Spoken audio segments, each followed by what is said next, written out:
Oh, cool. Alright, so we're kicking off. This time we've switched the player colours. And that issue with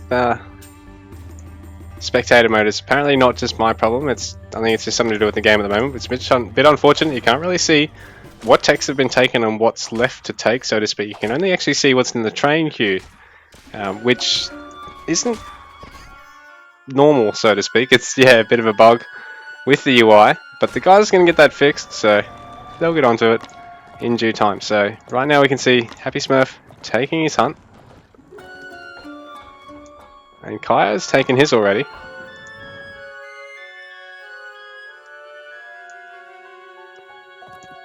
So I think both these guys have never really played on Tundra. Personally, I love the map. I think it's great. Big shout out to Kire for making it. You've actually got these war leaders over here,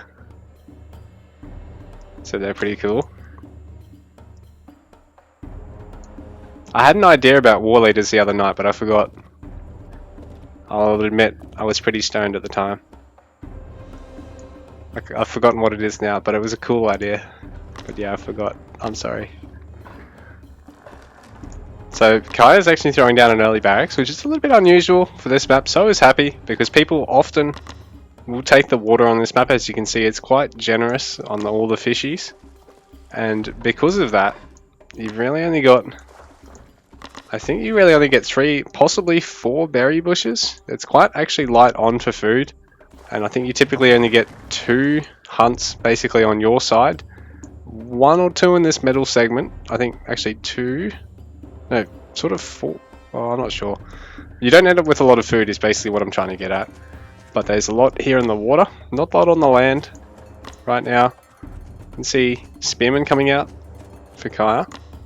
Happy in the meanwhile just finished his barracks up. And yeah, it's a little bit annoying not being able to actually see which eco checks have and haven't been taken. But like I said, it's only a fairly new bug. I'm sure it will be fixed quite soon. I can't really remember. I think it was in the last stream of casted games that I casted that I really noticed it. So maybe it was introduced with the UI changes with the new guide being implemented. I'm guessing because it was a UI related change that might have broken it. But yeah, we'll just see how we go anyway.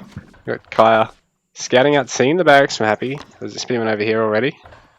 And Happy in the meanwhile, scouting out, seeing out what's on this other side of his opponent's base.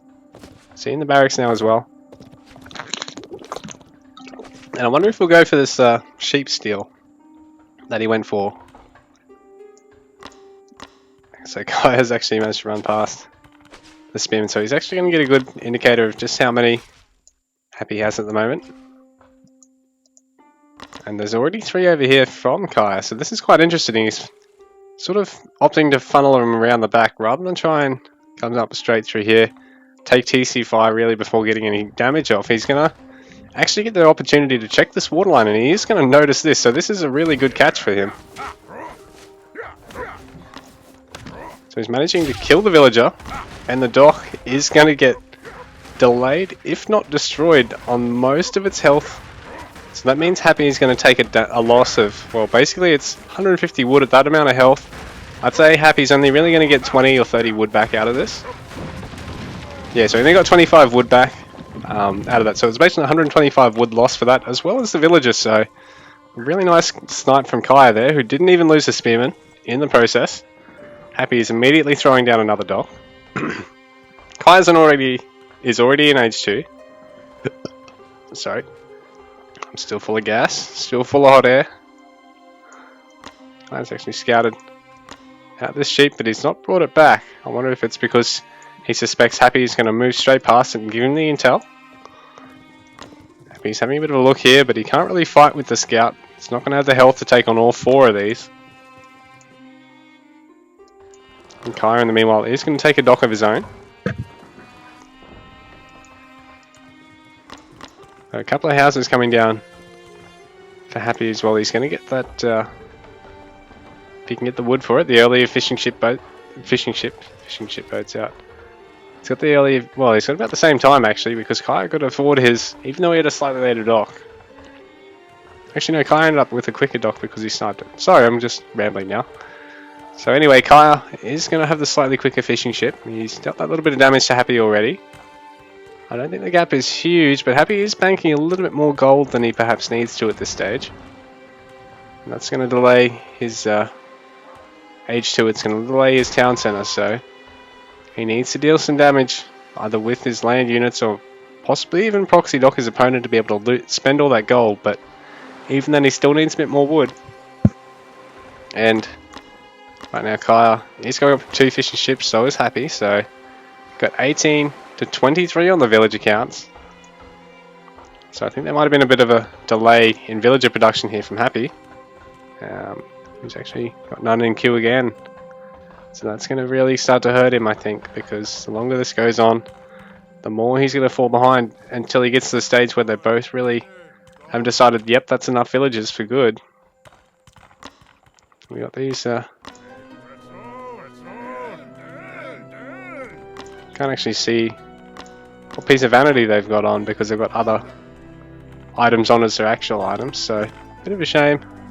But I'm sure the devs have something in mind to actually get around that, because they've got solutions for everything, those folks. So right now we're not seeing any more fishing ships in production for other player. They've gone for just 2 now. And HappySmurf is going to be a little bit slow on the age up. Kire in the meanwhile is throwing down the town center already. Happy has got the wood to throw up one immediately, but he hasn't actually got the stone to. And I think he's only just going to realize now that he needs the stone, unless he's trying to deliberately force out a lot of production, because he's taking other 2 houses and a range, so it's going to allow him to be able to repel the Norse infantry, but it's going to leave him susceptible to raider pressure unless he continues to produce spearmen. So it's an interesting matchup, this one, and not necessarily very easy for Greek players early on.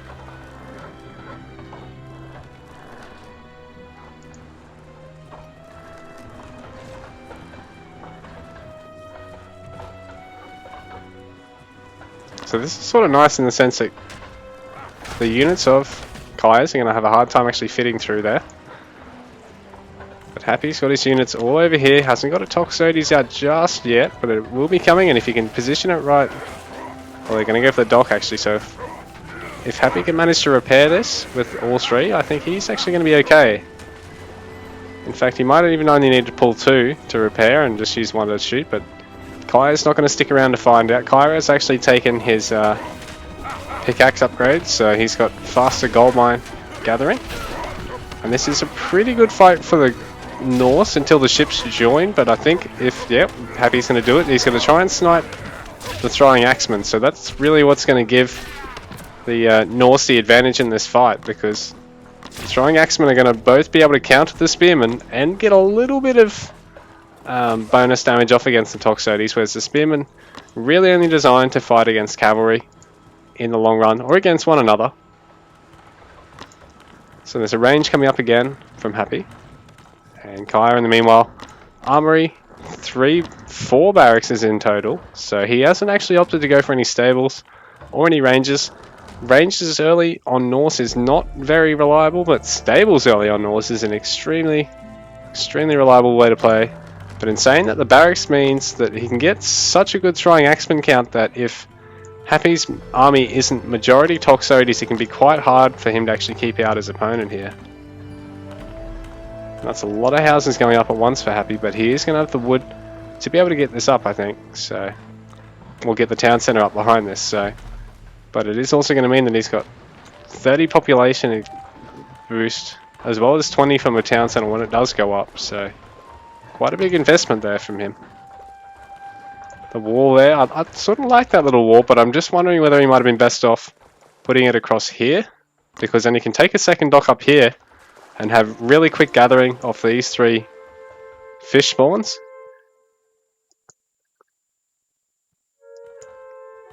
And then if he wants to, put that slightly more further north dock, he could take one down here on the south, wall it off, and actually use it as a trade route if he wanted to.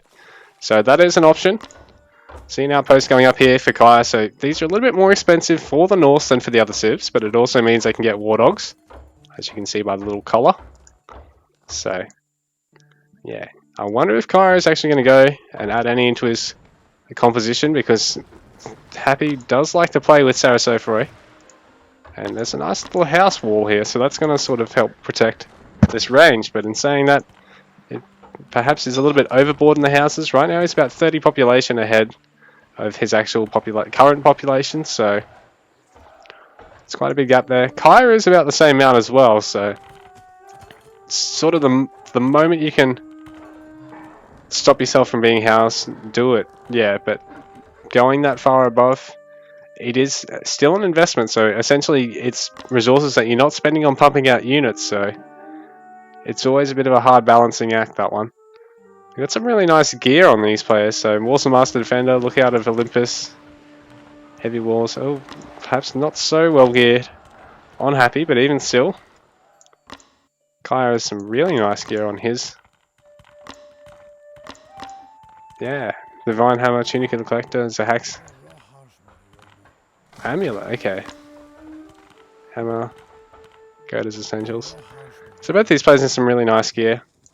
It doesn't actually have an effect in PvP, in case you're wondering, other than for the cosmetic effects.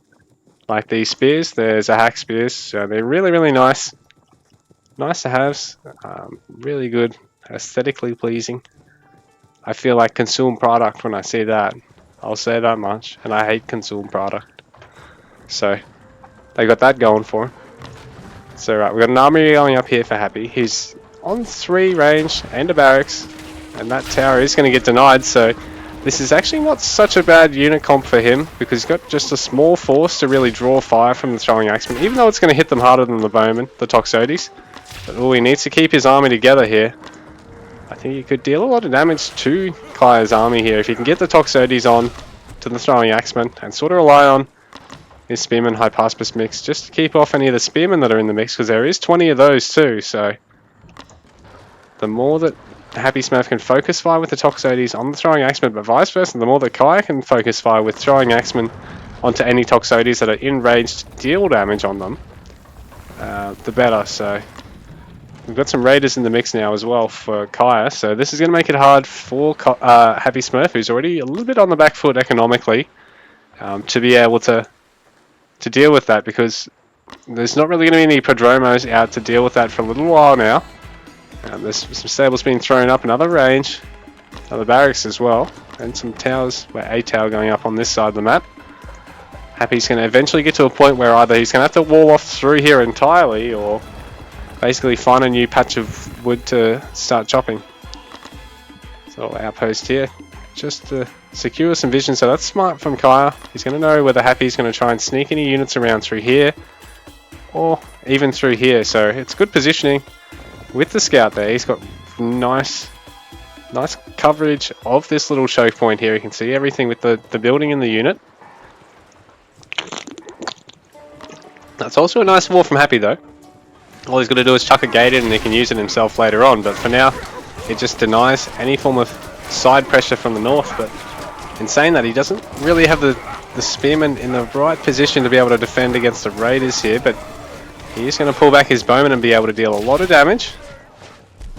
Although that overkill on one of those, he's getting quite a bit of overkill. He's not quite stopped commanding, I don't think, which is the most efficient way to try and, I guess, micro your targets, because all you got to do is get in position in range of the enemy and then just stop command the units, and they will automatically figure out the most efficient damage spread and apply it.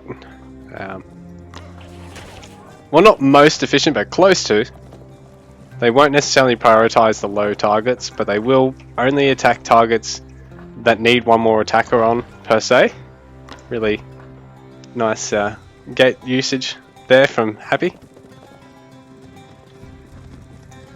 So yeah, I mean, realistically, you can outdo stop commanding, but it's quite hard, and with big armies especially, there's no point to it. You got to play like 800 APM, don't worry about it. But yeah, in smaller fights it might make the difference actually if you don't, just because you have even better control over like focusing fire on the low units, but assuming that you can basically get all your targets out before the next attack cycle to not waste any hits either. unless you know, stop command and then focus units as well. So that's just a little bit tidbit on micro in the game. Again, another nice outpost here from Kire. He's securing these resources. He's already got these ones under control, so eventually he's really going to be able to bleed out Happy, so to speak, here, because HappySmurf is going to find it hard to try and throw up a really nice market line or try and take these peripheral resources here, because there's golden stone, 2 gold, 2 stone, and a berries down here, so really only this is potentially safe unless he expands out with his base or pushes out with his army and gets a good catch of Kire's units here. And the bows are sort of on the wrong side of the base right now. Villager populations, we've got 55 to 51, so Happy's actually not so far behind in villager production in this game, but upgrades, I think Kire still is in the lead for that, and right now he does have a lot of the pressure favour, so to speak. He's going to lose a couple more units than he needs to in this position, so to speak, because he could have, I guess, kept the raiders in front there, try to tank as much damage as possible with them that wouldn't go on the infantry, but you know, he is backing out in reasonable time, only losing a small number of units, still has a population lead by about 20 now, so he's in quite a nice position. Happy is got a lot of ships, but they are having to travel a long time to actually gather the fish. If he throws down a dock, say here, here, or here, he'd be in a lot better position, I think, because they wouldn't just be making these long round trips all from the one side. There's going to be a lot of unit bumping, a lot of unit collision as they go around here. You see they've got to sort of find a spot unless they basically glitch through, which you can't rely on happening very well or very evenly. Kire's now split his forces up again. He's got his cavalry on the south side of the base. He even added horsemen in the mix. Happy is only just getting his age 3 now, so the only answer he's got for them isn't going to be out for another minute, I say. Although there's not a big number of Sarasota, there's only 2 here, 3rd coming out. And against the Norse they're not terribly useful, because the Norse doesn't really have any range tag units out in the field at the moment. There's no range tag cavalry, there's no ranged units, well, there's no rangers in Kire's build this game. So he's really going to split his opponent, his forces, with his own unit split here, because we even worked in some berserkers. They are quite an expensive unit at 200 each, and perhaps not the greatest choice, but they are also going to be quite threatening. And if Happy doesn't leave a good number of archers to deal with, a good number of Toxotes to deal with them, he can lose a lot from them. And with this build, does put Kire in a position to be able to get a lot of them out quite quickly, although he has really upped his stables count as well. Kire's even got some units here at home on defense, which he doesn't necessarily need to have, but it does mean that he's quite safe. Even though he's got really good vision of his opponent, he doesn't necessarily know everything that's going on. So it is going to allow for him to sneak up these little to defend against Happy sneaking up these little side channels on the map. But in saying that, he's really locked down here, so it's going to be extremely difficult for Happy to get any pressure off without running units past the wall leaders, which is a big null. This wall of Happy's being caught out, but the army is going to respond in time. Kire's not wanting to stick around and take a fight. He doesn't necessarily have to, because it means that he's able to reposition over here, because Happy has got everything clumped up in this one big unit ball. And Kire might even be able to snipe one of these fishing boats if he's lucky. Oh, Happy does manage to have it head back because it's full. So that's even better than Micro, because he doesn't have to pull it back.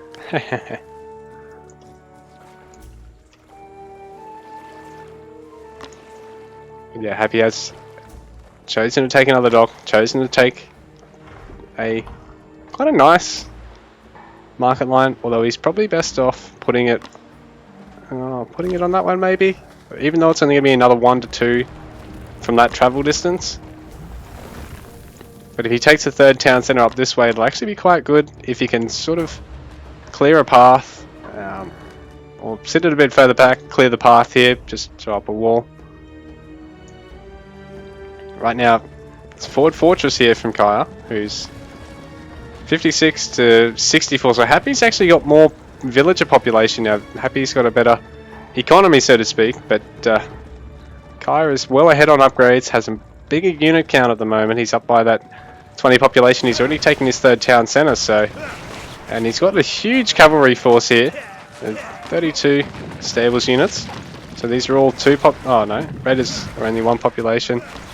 The horsemen are 2. So the raiders... It's actually not a huge population force for Kire, but it's really effective, really deadly. I forgot that raiders are only 1 pop. And it's going to be quite painful for Happy to deal with because he hasn't really got any cavalry of his own. He's only got 5 spearmen and no prodromos in the mix, so he can't really deal with this army this early on. And in the meanwhile, Kire is seizing the opportunity, sending all of his infantry to throw up as much forward production as possible, which means that he's got very, very little travel time. It's almost as though he's got his own base here and he can get a defender's advantage the moment Happy steps up to here-ish. And it means he can also get good catches like this where his static defense, he's able to punish Happy for trying to move out to gather resources at all. So he's going to lose 4 villages for free basically. That caravan is also going to fall, so that's not so good for Happy. Some merchant transport's coming out now for Happy. He wants to try and make as much use of this waterline as possible, but this is a bad choke for Kai to be fighting in actually, because he's not focusing down the walls. He hasn't managed to run any cavalry through, and Happy has sort of caught him off with the infantry and dealt just as much damage in that trade really. But Kire is in the stage where he can afford it. He's got a really good economy at the moment, although he needs to get some more gold gatherers in the mix. But I think Kire's actually already set up his market line and got, what's he getting for that? 100 gold basically per trip. Hold on a sec.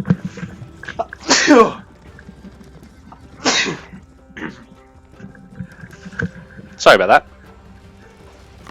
And Kire, again, he's throwing up even more barracks, so he's got 9 forward barracks. Happy is continuing to try and gather from something out here, but losing villagers for it. 10 forward barracks. Oh no, only 9. Oh, this is nice. The Saris, even though they don't counter anything directly, they are a quick unit, and they can do a bit of damage to the units, the fishing boats on the water, or if he gets here in time he can possibly whittle down one of these walls before the towers go up and break in, but it will take some time with just Saris as well. He's sort of going straight around the fortress, but they aren't dealing a huge amount of damage. If they were melee, they'd do a little bit more. That is going to take a bit for him to cut through. I'd actually line those up so I can see them.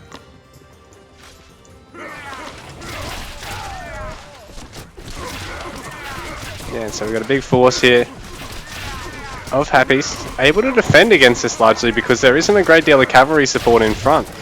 Because Kire has actually sent his cavalry here to try and catch the Saris, and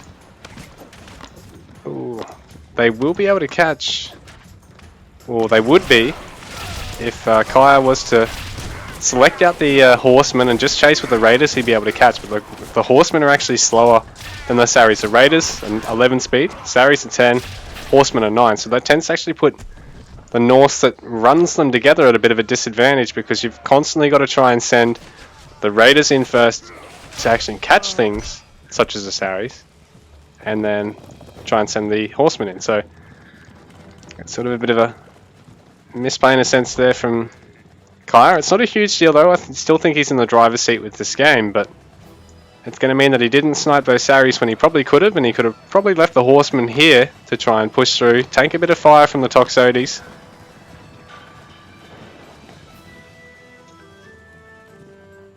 So HappySmurf's actually lost a fair few bowmen in these trades, but it's also really dealt a bit of damage.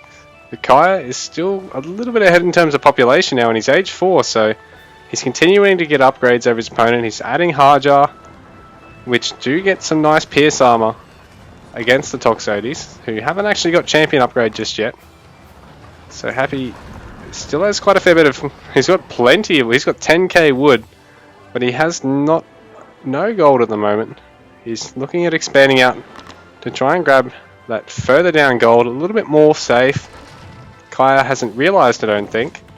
But on this top side, this gold mine's not going to last forever. It's only got 1k left, and I'm saying that as well. Kire has managed to snatch quite a fair few villager kills here. Happy is going to have fallen from the mid-70s down to the mid-60s for that.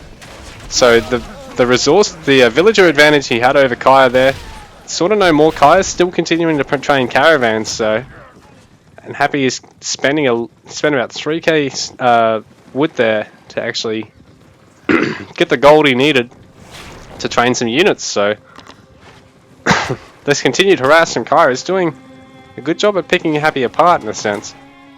So Kire is going to get the GG again.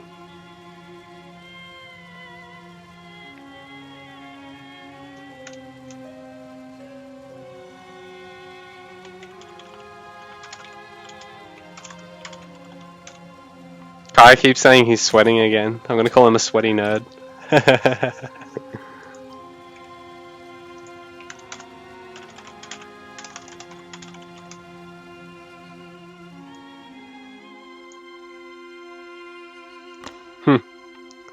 And because Happy surrendered, the units are actually naked now.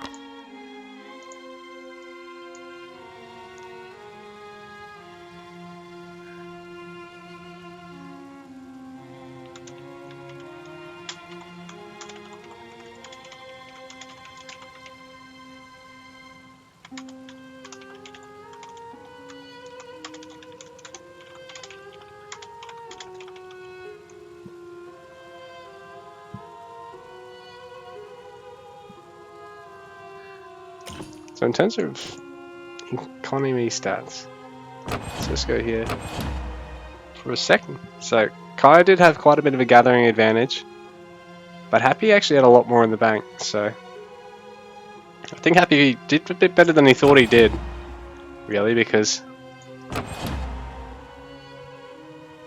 he wasn't really that far down in terms of units killed, I don't think.